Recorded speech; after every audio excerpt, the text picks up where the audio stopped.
अस्सलाम वालेकुम दोस्तों, मैं हूं सुबूही उस्मान और आप देख रहे हैं सुबूही का पाकिस्तान। दोस्तों, पहले भी मैंने कुछ वीडियोस में इस तरह की बात की है जहां पर कोई ऐसा केस सामने आया है कि कोई चोरी हुई है, कोई डकैती हुई है। तो ये बात मैं करती रही हूं कि जब किसी मुल्क में, जब किसी रियासत में, जब किसी शहर में कोई शख्स चोरी करता है या कोई शख्स डकैती करता है या कोई शख्स किसी दूसरे शख्स का माल छीन लेता है, तो इससे पहले कि उसको सज़ा दी जाए, बल्कि उस मुल्क के, उस शहर के, उस रियासत के हुक्मरान के हाथ काट देने चाहिए, क्योंकि वो ऐसे हालात पैदा करते हैं कि जिसकी वजह से मजबूर होकर आवाम एक दूसरे से चीज़ें छीनने पर, चोरियां करने पर, डकैतियां करने पर मजबूर हो जाते हैं। ऐसी गुर्बत पैदा की जाती है, लोगों को रोज़गार के मौके फराहम नहीं किए जाते हैं, जिसकी वजह से मजबूर होकर और परेशान होकर लोग इस तरह की हरकतें करते हैं।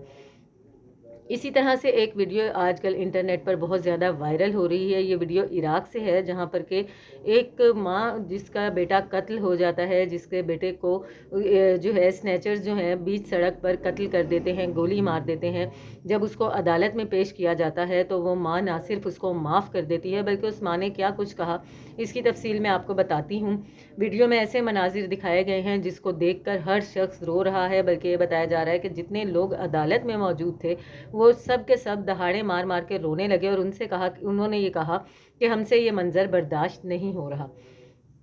वाकया कुछ इस तरह से पेश आया कि ये खातून इराक में रहती हैं, इनका नाम रुकैया है। इनका एक जवां साला बेटा था जो कि अपनी वालदा के लिए और अपने लिए खाना लेने के लिए घर से बाहर निकलता है। वो जैसे ही घर से बाहर निकलता है तो कुछ लुटेरे जो हैं उसको घेर लेते हैं और क्या कहते हैं, गन पॉइंट पर उससे उसका मोबाइल फ़ोन और जो कुछ भी गैजेट्स वगैरह उसके पास मौजूद थे वो सब उससे छीन लेते हैं। ना सिर्फ वो सब उससे छीन लेते हैं, इवन के वो खाना जो वो अपने और अपनी वालदा के लिए लेकर जा रहा था, वो खाना तक उससे छीन लेते हैं। इससे आप अंदाज़ा लगाएं कि किस लेवल की उनकी हालत थी, उन डाकुओं की, उन लुटेरों की, कि जिन्होंने खाने तक को नहीं छोड़ा। और इसके बाद वो जो है इस लड़के को भी गोलियां मार के वहीं पर हलाक कर देते हैं। इसके बाद पुलिस की इन्वेस्टिगेशन शुरू होती है। तफ्तीश में जो है चोर पकड़े जाते हैं।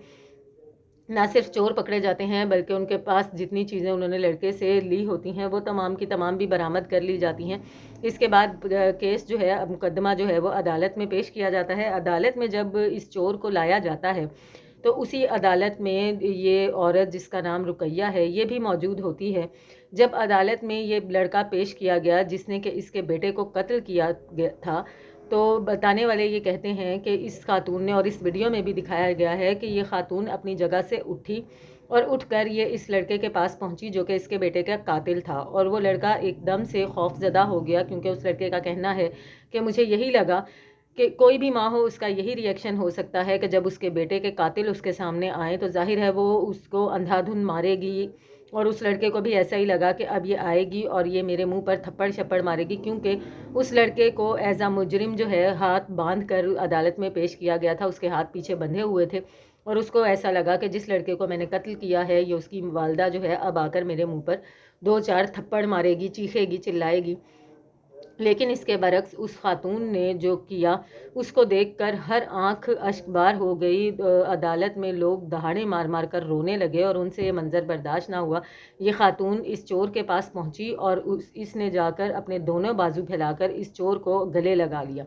ना सिर्फ इस चोर को गले लगा लिया, बल्कि इससे कहा कि मैं ये नहीं चाहूँगी कि मैं रियासत को ये इख्तियार दूँ कि वो तुम्हें कत्ल कर दे या तुम्हें फांसी पर लटका दे या तुम्हें कोई सज़ा दे, क्योंकि अगर ऐसा हुआ तो जो कुछ मैं अपने बेटे के बाद बर्दाश्त कर रही हूँ वही कुछ तुम्हारी माँ बर्दाश्त करेगी, जो कि मेरे लिए भी नाकाबिले बर्दाश्त है और मेरे जैसी कोई भी माँ हो उसके लिए नाकाबिले बर्दाश्त होगा। इसी के साथ साथ मैं ये भी कहूँगी कि जब कोई शख्स ऐसी हरकत करता है, तुमने चोरी की, तुमने मेरे बेटे से खाना तक छीन लिया, मैं सोच सकती हूँ, मैं समझ सकती हूँ कि तुम्हारे क्या मामलात होंगे कि जिसने तुम्हें इस लेवल पर पहुँचाया कि तुमने इस तरह की चोरी की और उसके बाद तुमने मेरे बेटे को कत्ल भी कर दिया। कत्ल का बदला कत्ल कर देने से मुझे सुकून नहीं मिलेगा, ना ही ये कोई हल है।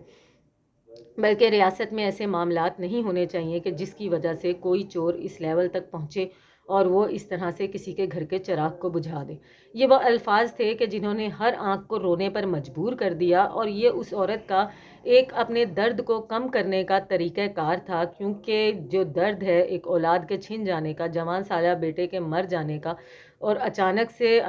جو ہے ایک ایسی موت ہونا کہ جو طبعی نہ ہو اور بالکل جس کا آپ کو امید بھی نہ ہو کہ آپ کی اولاد آپ کے لیے کھانا لینے کے لیے گھر سے باہر نکلے اور اگلے ہی لمحے آپ کو یہ پتہ چلے کہ کچھ لوگوں نے اس کو قتل کر دیا ہے، تو یہ بھی ہم کہہ سکتے ہیں کہ اس عورت نے اپنے درد کو کم کرنے کے لیے، کیونکہ اس کے درد کا علاج یہ نہیں تھا کہ اس لڑکے کو اسی طرح سے قتل کر دیا جائے، اسی کے ساتھ ساتھ اس عورت کا یہ بھی کہنا تھا کہ جو کچھ میرے ساتھ ہوا اللہ کو یہی منظور تھا، میرے بیٹے کی اسی طرح سے لکھی تھی، اتنی ہی عمر تھی، اور اگر اللہ کی یہی مرضی ہے تو میں اللہ کی رضا میں راضی ہوں۔ اللہ نے اگر میرے لیے ایسی ہی آزمائش رکھی تھی کہ میری جوان اولاد کو اس طرح سے مجھے چھوڑ کر جانا تھا، تو میں اس کی رضا میں راضی ہوں، میں اس کی آزمائش پر پورا اترنے کی کوشش کروں گی۔ اتنا عظیم صبر،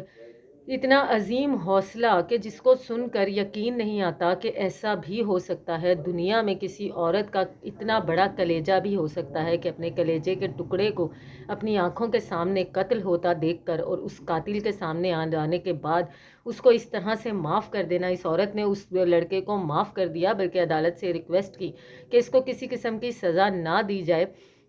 اور اسی کے ساتھ ساتھ اس لڑکے سے کہا کہ تم میرے بیٹے کی آخری یادوں میں سے ایک یاد ہو، کیونکہ تم نے اسے اپنے ہاتھوں سے قتل کیا ہے اور اب تم ساری زندگی کے لیے میری فیملی کا حصہ ہو۔ اس خاتون کے اس عمل سے ہم لوگوں کو سبق لینا چاہیے، اور ہم لوگوں کو یہ سمجھنا چاہیے کہ جو لوگ چوریاں کرتے ہیں، جو لوگ ڈکیتیاں کرتے ہیں، عادی مجرموں کی بات میں اس وقت نہیں کر رہی، کچھ لوگ عادی مجرم ہوتے ہیں، کرمنل مائنڈڈ ہوتے ہیں، ان کو کوئی اور رستہ ہی نہیں دکھائی دیتا، چاہے حالات کتنے ہی سازگار ہوں، ان کے پاس روزگار کے کتنے ہی مواقع موجود ہوں، لیکن ان کو ایسا ہی لگتا ہے کہ شاید یہ ایک آسان حل ہے، چوریاں کریں، ڈکیتیاں کریں اور اپنے آپ کا گزر بسر کر سکیں۔ لیکن وہ لوگ جو مجبوری کی حالت میں یہ سب کچھ کرتے ہیں، آپ اندازہ کریں کہ اگر ان چوروں نے اس لڑکے کے پاس کھانا تک نہیں چھوڑا تو ان کی کیا حالت ہوگی، اور کیا کہتے ہیں انہوں نے کس لیول پر جا کر یہ سوچا ہوگا کہ وہ کسی کے ساتھ چوری کریں یا کسی کے ساتھ اس کے راہ چلتے پیسے چھین لیں، اور اس کے بعد انہوں نے اس کو قتل بھی کر دیا۔ اور اس عورت کا عظیم حوصلہ دیکھیں کہ یہ تمام باتیں کرنے کے بعد اس نے اس لڑکے کو معاف کر دیا،